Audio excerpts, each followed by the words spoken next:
दोस्तों, इजराइल और हमास की जंग अब अलग अलग देश के अंदर फैल चुकी है। यमन के हूतीस ने अपना मोर्चा अमेरिका के खिलाफ पूरी तरह से खोल दिया है। जिस तरह से अमेरिका की तरफ से यमन पर हमले किए गए, मिसाइल दागी गई, उसके बाद से यमन के हूतीस बदले की आग में जलते हुए नजर आ रहे हैं। तो यमन के हूतीस ने अमेरिका की जो है शिपों के ऊपर कई मिसाइलें दागी हैं।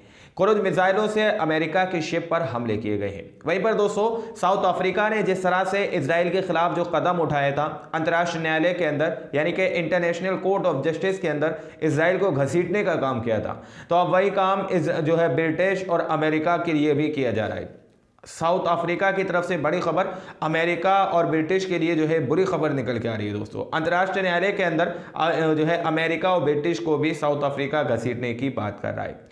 जिस तरह से दुनिया के अंदर अपने आप को सुपर पावर होने का रोब झाड़ती हुई नजर आती है इजराइल की सेना, तो वो गजा के अंदर चोरियां करती हुई पकड़ी गई है। दोस्तों, तो सारी बड़ी खबरें चंद मिनटों के अंदर आप लोगों के सामने रखूंगा। हर एक बड़ी खबर को आप लोग गौर से देखिएगा कि किस तरह से इजराइल की सेना गजा के अंदर चोरियां कर रही है। सबसे पहले आप लोग स्क्रीन पर इस रिपोर्ट को देख सकते हैं, जिसमें दावा किया जा रहा है कि इजरायली सैनिकों ने गजा में एक परिवार की तिजोरी तोड़ने का प्रयास करते हुए खुद को रिकॉर्ड किया, और आगे लिखा गया है चोर। यानी कि इजराइल की सेना गजा पर फिलिस्तीनियों पर नरसंहार तो कर रही थी, दूर से बैठकर हवाई हमलों में उनके घरों पर, उनकी मस्जिदों पर, उनकी बेकरियों पर, उनके अस्पतालों पर हमला तो वो कर रही थी, लेकिन जब जैसे ज़मीनी युद्ध शुरू हुआ तो उन्होंने लूटपाट मचाना भी शुरू कर दिया। बहुत सारी तस्वीरें ऐसी निकल कर आई हैं जहाँ पर फिलिस्तीनियों के घरों के अंदर घुसकर इन्होंने सामान चुराने की कोशिश की है। अब इन्होंने खुद अपनी इस वीडियो को रिकॉर्ड किया और ख़ुद इस वीडियो को सोशल मीडिया पर शेयर भी किया इजराइल की IDF ने, जिससे पूरी दुनिया को ये सच्चाई पता चल सकी कि इजराइल की सेना न सिर्फ बुज़दिल है बल्कि वो चोर भी है। फिलिस्तीनियों के लॉकर जब वो तोड़ ना सकी तो उसने काटने की कोशिश की, आरी से उसने जो मशीन होती है काटने की, उससे लॉकरों को काटा है। एक बार आप लोग इस वीडियो को देखिए।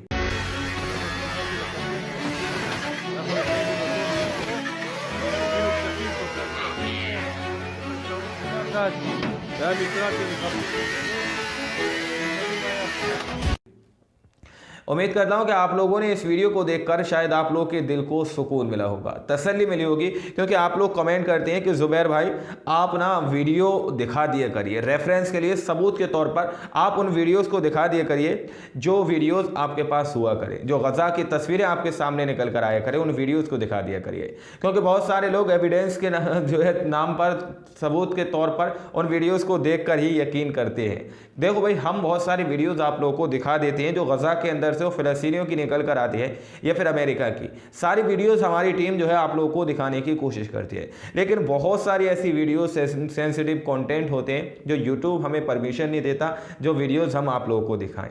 इसलिए हम बहुत सारी वीडियोस को जो है पूरी तरह से हटा देते हैं, सिर्फ आप लोगों के सामने रिपोर्ट रख देते हैं।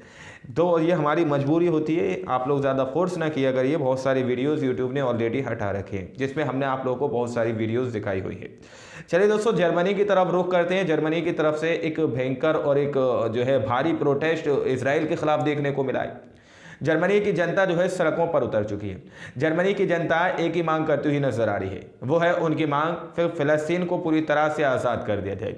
मैंने आप लोगों को पिछली रिपोर्ट में आज ही बताया कि गजा के अंदर से इजराइल की बहुत सारी 36वीं डिवीज़न जो है गजा छोड़कर भाग चुकी है। दुम दबाकर वहाँ से इजराइल की सेना भाग चुकी है, अपने बख्तरबंद जो वाहन है उसके उनको लेकर निकल चुकी है। लेकिन जर्मनी के अंदर से ऐसी खबर निकल के आ रही है। स्क्रीन पर आप लोग देखिए, जर्मनी में बड़ी संख्या में लोगों ने फासीबाद के खिलाफ एक साथ का नारा लगाया और फिलिस्तीन के प्रति अपना समर्थन घोषित किया।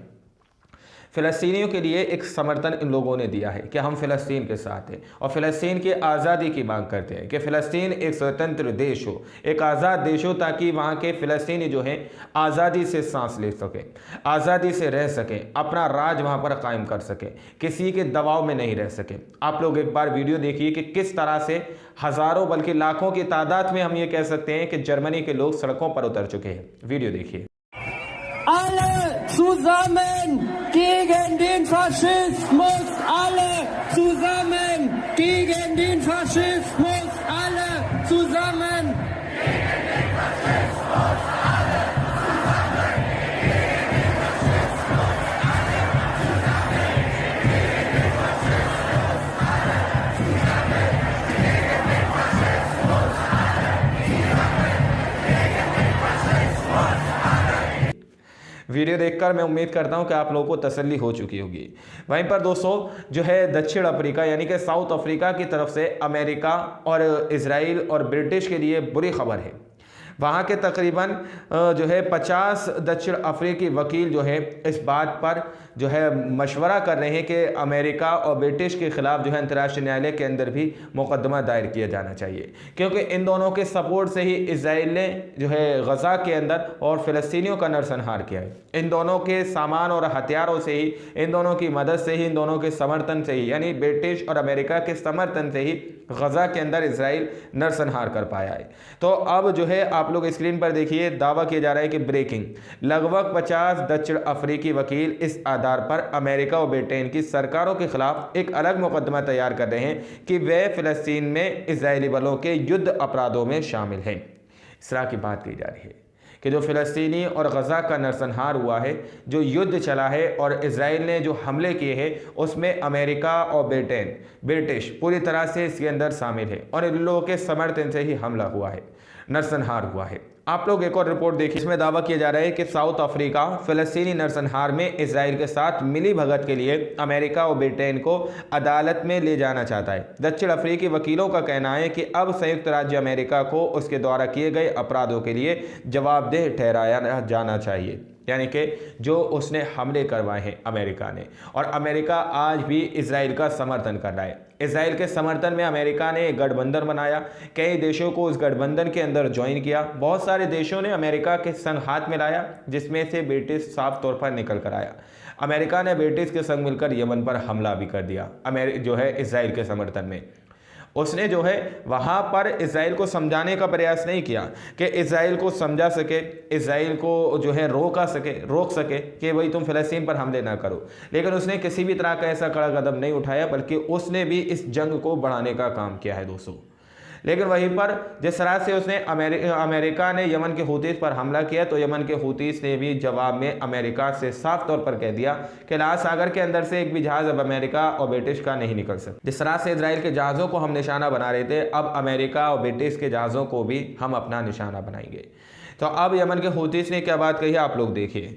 होते उन सभी अमेरिकी और ब्रिटिश जहाज़ों को वैध लक्ष्य मानते हैं जिनका इस्तेमाल यमन पर हमला करने के लिए किया गया था, यानी कि जिन जहाज़ों के ज़रिए से यमन के हूतीस पर हमला किया गया, उन जहाज़ों को भी बख्शा नहीं जाएगा।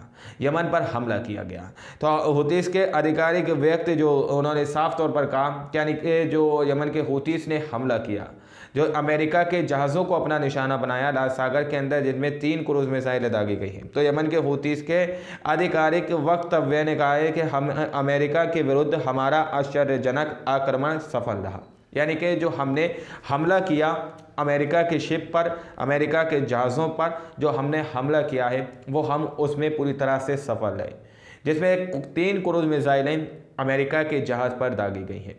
स्क्रीन पर आप लोग रिपोर्ट देखिए। इसके अंदर दावा किया जा रहा है कि यमन के अंसारुल्लाह हूतीस ने आज पहली बार किसी अमेरिकी जहाज़ पर 3 क्रूज़ मिसाइल दागी। एक मिसाइल जहाज़ पर गिरी और जहाज़ में आग लग गई। इजराइल के बाद यमनी हूतीस ने अमेरिकी और ब्रिटिश जहाज़ों पर हमला करना शुरू कर दिया, यानी कि इजराइल के बाद जो है, इजराइल के अभी तक यमन के हूतीस अपना जहाज़ जो निशाना बना रहे थे उनके जहाज़ों को, तो अब अमेरिका और ब्रिटिश के जहाज़ों को भी निशाना बनाना शुरू कर दिया। मुझे पता है आप लोग अभी मन ही मन में सोच रहे होंगे कि ज़ुबैर भाई ने इसकी वीडियो नहीं दिखाई है, जिसमें जो है 3 क्रूज़ मिसाइलें इजराइल ने यमन के हूतीस ने अमेरिका के शिप पर दागी हैं। आप लोग नहीं मानोगे, तो मैं आप लोगों को वीडियो दिखा रहा हूँ। देखिए आप लोग वीडियो के अंदर आप लोग साफ तौर पर देख सकते हैं कि किस तरह से अमेरिका का ये जहाज़ धूं धूं करके जलता हुआ नजर आ रहा है, यानी कि यमन के हूतीस ने पूरी तरह से अपना मोर्चा अब अमेरिका और ब्रिटिश के खिलाफ जो है पूरी तरह से खोल दिया है।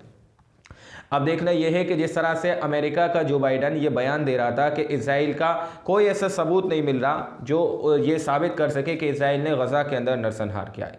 अब साउथ अफ्रीका जो कदम उठाने की बात कर रहा है कि 50 वकील इस तरह से सबूत इकट्ठे करने में लग चुके हैं कि अमेरिका और ब्रिटेन को भी अंतर्राष्ट्रीय न्यायालय के अंदर घसीटा जा सके और उनसे जवाब मांगा जा सके कि आखिर तुमने इजराइल को इतना असलाह गोरा बारूद देकर, बावजूद इसके कि वो फ़िलिस्तीनियों का नरसंहार कर रहा था, तुमने उसकी मदद क्यों की। अब आप लोग अपनी राय कमेंट सेक्शन में हमें बताइएगा कि जिस तरह से साउथ अफ्रीका ये कदम उठा रहा है ये सही है या नहीं है। यानी कि अमेरिका को और ब्रिटिश को जो इंटरनेशनल कोर्ट ऑफ जस्टिस के अंदर बुलाने की बात कर रहा है ये सही है या नहीं है, फिर इनको घसीटना चाहिए या नहीं चाहिए, इन लोगों को जो है कोर्ट के अंदर लाना चाहिए या नहीं लाना चाहिए। अपनी राय कमेंट सेक्शन में आप लोग हमें ज़रूर दीजिएगा। उम्मीद करता हूँ सारे वीडियो सारी रिपोर्ट आप लोगों ने गौर से देखे होंगी। बाकी आप लोग क्या सोचते हैं अपनी राय कमेंट सेक्शन में दीजिएगा। मिलते हैं अगली वीडियो में, जब तक के लिए अपना ख्याल रखिएगा।